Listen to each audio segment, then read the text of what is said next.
यह है महाराष्ट्र का दौलताबाद किला।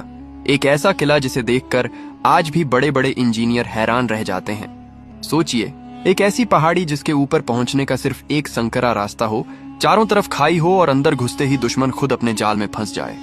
आखिर सैकड़ों साल पहले ऐसा किला बनाया कैसे गया होगा? कहानी शुरू होती है 12वीं सदी से, जब देवगिरी के यादव राजाओं ने इस पहाड़ी को अपनी राजधानी बनाया। उस समय दुश्मनों के लगातार हमले होते थे, इसलिए उन्हें चाहिए था ऐसा किला जिसे जीतना लगभग नामुमकिन हो। उन्होंने चुनी यह ऊंची ज्वालामुखीय चट्टान, जिसे काट कर बनाया गया दौलताबाद। इस किले की सबसे बड़ी ताकत थी इसकी डिजाइन। पहाड़ी के चारों तरफ गहरी खाई बनाई गई थी, जिसमें कभी पानी और मगरमच्छ छोड़े जाते थे।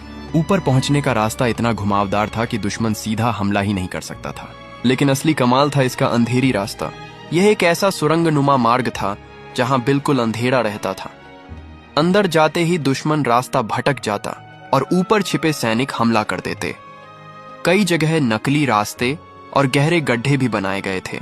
अब सोचिए, इतनी ऊंचाई पर हजारों लोगों के लिए पानी कहां से आता होगा?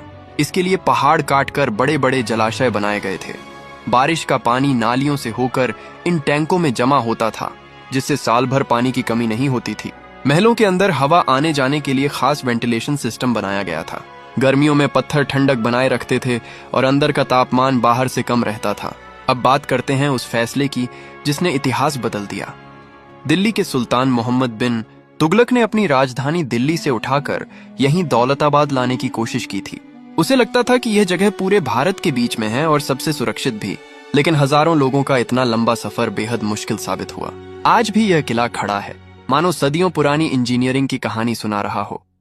लेकिन इस किले में एक ऐसा गुप्त रास्ता भी बताया जाता है, जिसका इस्तेमाल सिर्फ राजा और खास सैनिक करते थे।